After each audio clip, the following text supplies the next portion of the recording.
Dan akhirnya saya berkata, Tuhan, jika ini adalah jalan kebenaran, maka saya ingin mengikuti Engkau. Pada saat itu saya merasakan damai yang belum pernah saya rasakan. Saya melihatnya tersenyum dan kemudian pelan-pelan pergi.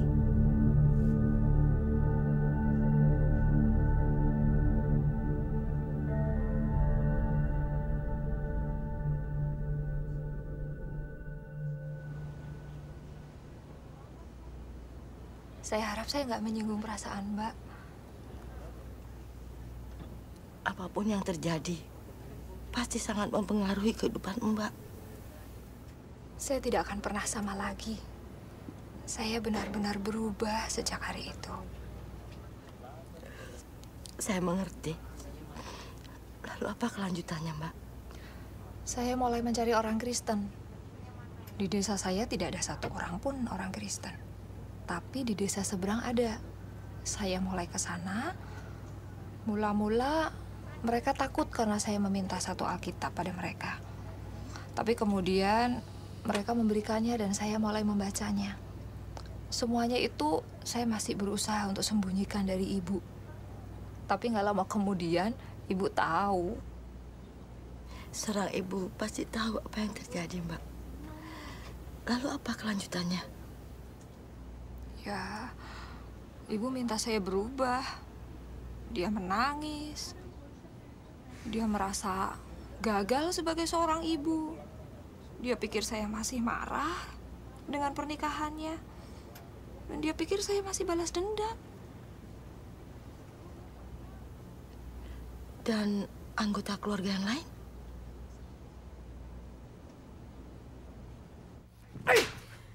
Terkutuk kamu!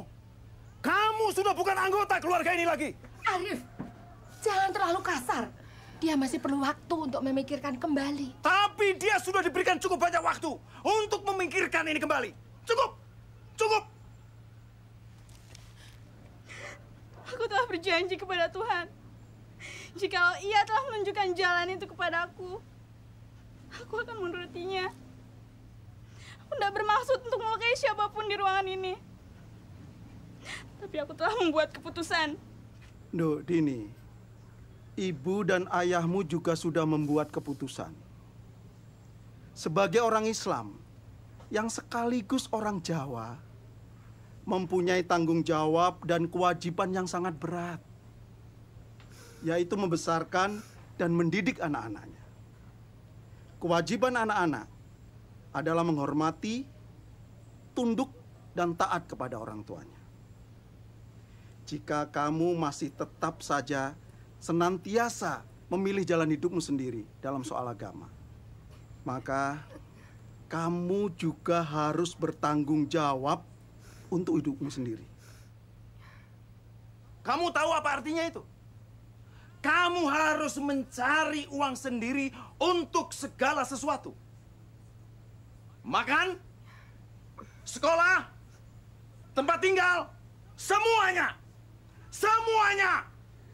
Duh, Dini, maksud pamanmu itu berarti kamu sudah tidak lagi mempunyai hak untuk meminta segala sesuatu pada orang tuamu. Mengerti? Nah, sekarang ambil barang-barangmu dan pergi.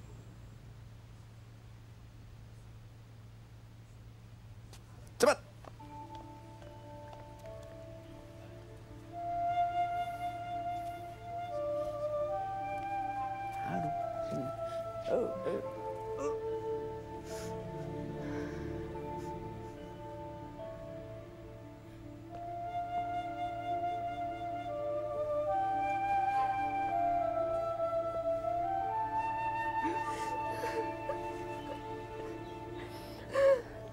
Saya tidak tahu dari mana kekuatan itu datang. Tapi saya pergi dari rumah dan pindah ke kota lain, yaitu Solo. Saya berumur 16 tahun saat itu. Saya kontrak sebuah kamar di sebuah rumah kos dan melanjutkan pendidikan untuk menjadi pekerja sosial. saya sudah menyelesaikan tahun pertama di kota Semarang. Orang di bagian administrasi sekolah di Solo menerima saya sebagai siswa pindahan tanpa banyak pertanyaan. Usai sekolah, saya bekerja setengah hari dan berhasil bertahan hidup. Saya berpikir, jika sesuatu berjalan tidak sesuai dengan rencana, saya bisa datang ke rumah nenek dan minta bantuan. Saya tinggal di Solo selama 3 tahun. Saya cukup sering datang ke rumah hanya untuk berkunjung saja. Kemudian setelah saya lulus dari sekolah, saya dapat pekerjaan di Semarang. Kemudian saya kembali. Pertama-tama sih memang sulit, tapi akhirnya segala sesuatunya jadi normal. Lega rasanya. Akhirnya berakhir juga ya, Mbak. Mereka pasti berjuang untuk bisa memaafkan. Sebenarnya orang yang paling berjuang untuk memaafkan itu saya, Mbak. Bukankah orang-orang Kristen harus bisa saling memaafkan? Iya, benar. Hanya kadang-kadang jaraknya sangat jauh.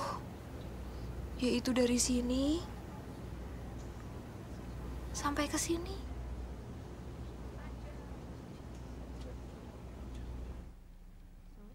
Ayo masuk, silakan duduk. Nggak usah repot-repot, Mbak. Kamu kelihatannya capek sekali. Ya, saya nggak capek, cuma khawatir. Mbak, aku pikir kalau kami pindah kemari, Bambang akan berubah. Kalau sekarang coba Mbak lihat, kerjanya cuma duduk melamun di kamarnya atau cuma jalan-jalan saja. Itu tidak baik loh buat anak muda seperti dia. Bambang itu perlu kerjaan. Iya, aku ngerti Mbak, tapi mau bagaimana lagi? Bambang cuma lulusan SMP. Nggak bisa dagang, nggak bisa apa-apa. Aku yakin keadaan akan menjadi lebih baik.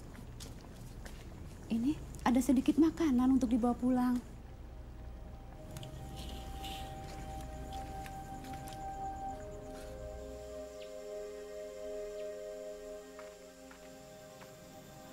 Assalamualaikum.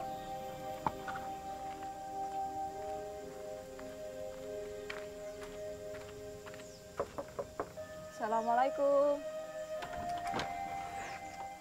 Waalaikumsalam. Hai, aku Dini. Mbak Dini? Iya, aku Dini. Ibumu ada di rumah? Ada.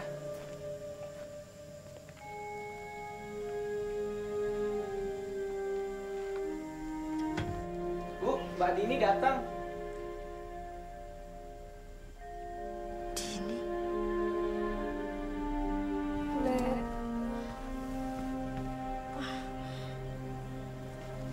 Silakan duduk. Din, mau minum apa, Din? Nggak usah repot-repot, boleh. Beberapa hari lalu, saya dengar pembicaraan Bule sama Ibu. Saya nggak tahan. Maafkan saya.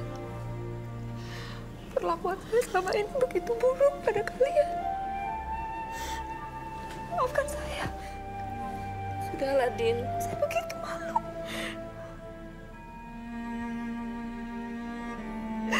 Aku mohon maafkan aku. Atas semua hal yang buruk yang pernah aku lakukan pada kalian. Aku mohon maafkan aku. Aku menyesal. Sudahlah, Din. Bule sudah memaafkan.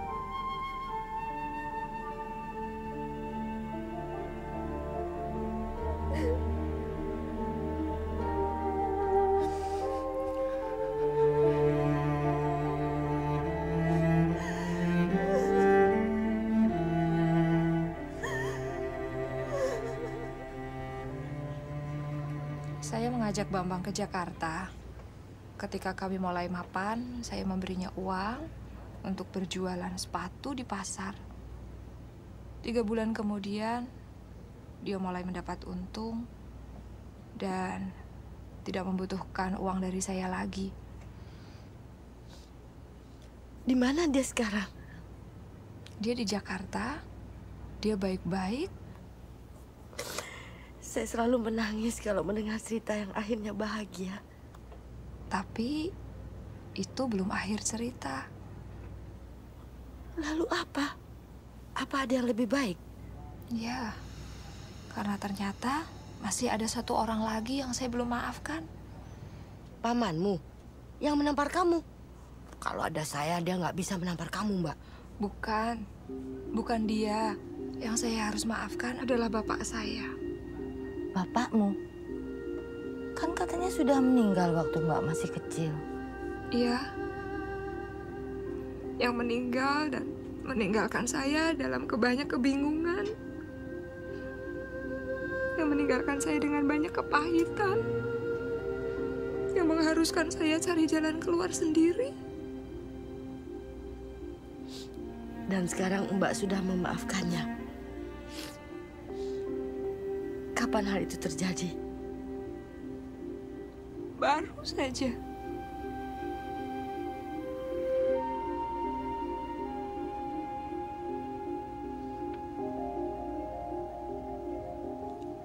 Mbak lihat kuburan di seberang jalan sana?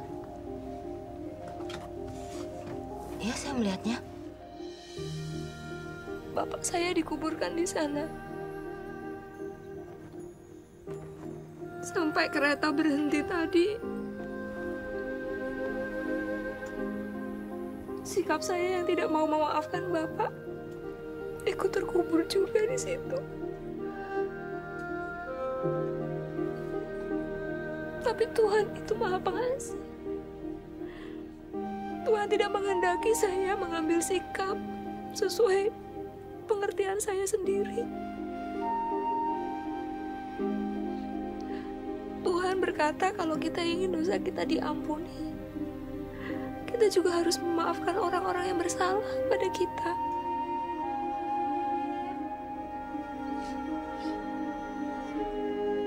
Saat saya bercerita ini,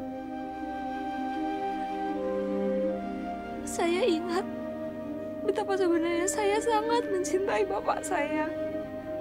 Dan bapak juga mencintai saya. Kami punya masa-masa yang indah. Masa-masa yang manis untuk diingat. Sepertinya kereta ini berhenti hanya untuk kamu, Mbak. Saya juga berpikir begitu.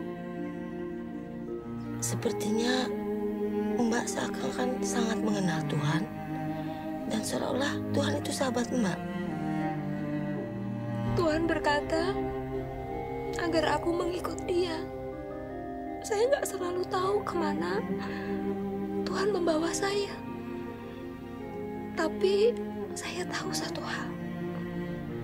Dia bisa dipercaya untuk membawa saya kemanapun saya harus pergi.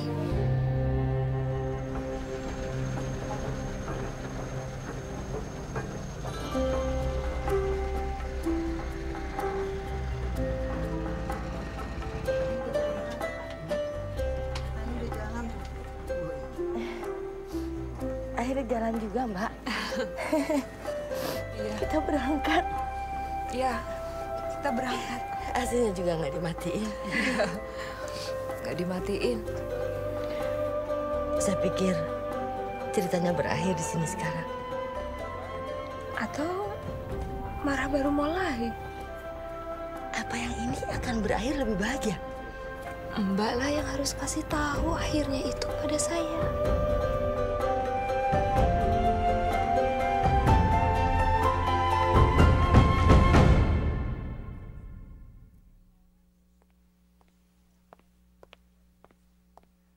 Ketika orang yang kita hormati mengecewakan kita merasa kecewa. Dan kepercayaan kita padanya menjadi buyar. Karena orang yang kita kagumi ternyata tidak seperti yang kita bayangkan. Yang lebih buruk lagi, kita memendam kepahitan. Semakin penting orang itu dalam kehidupan kita, semakin besar jadinya kekecewaan itu. Dini yang kala itu masih muda, merasionalisasikan bahwa ia punya hak untuk marah dan menjadi pahit.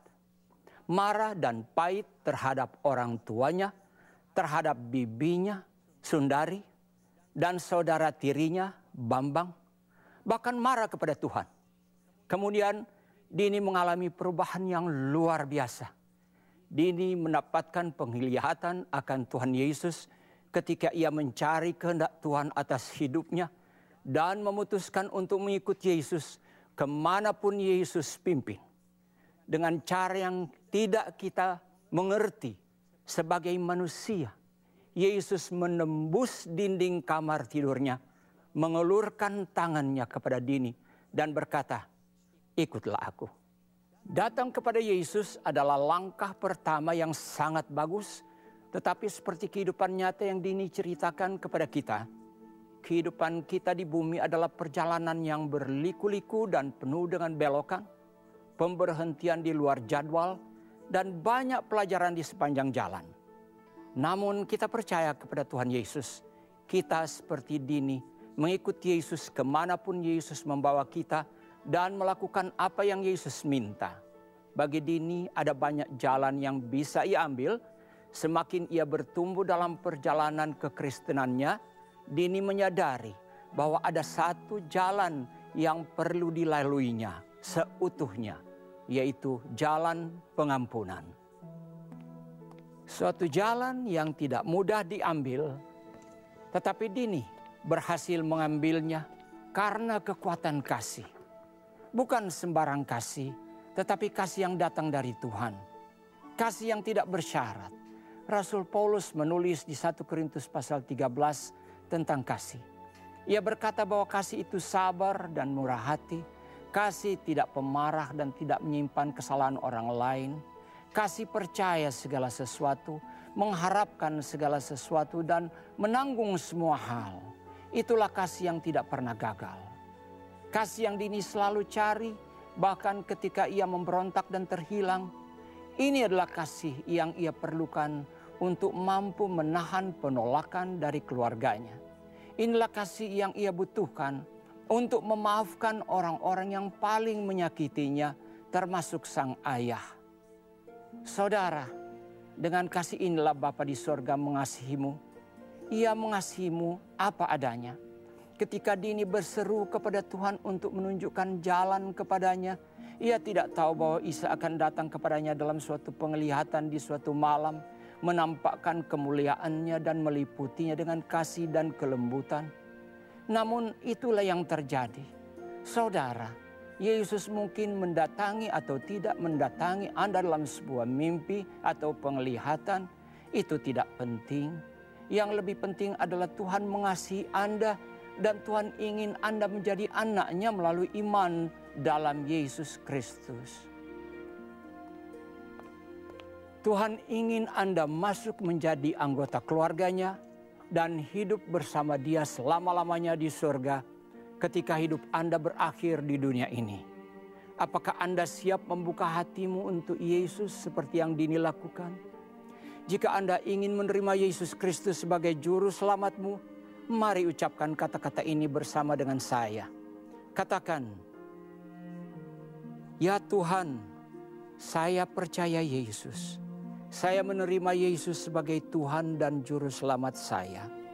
Ampuni dosa-dosa saya dan jadikan saya anak-Mu ya Tuhan. Terima kasih. Dalam nama Yesus, amin." Sekarang Anda hidup dalam keselamatan abadi dengan Tuhan. Sekarang Anda anak Tuhan. Puji Tuhan.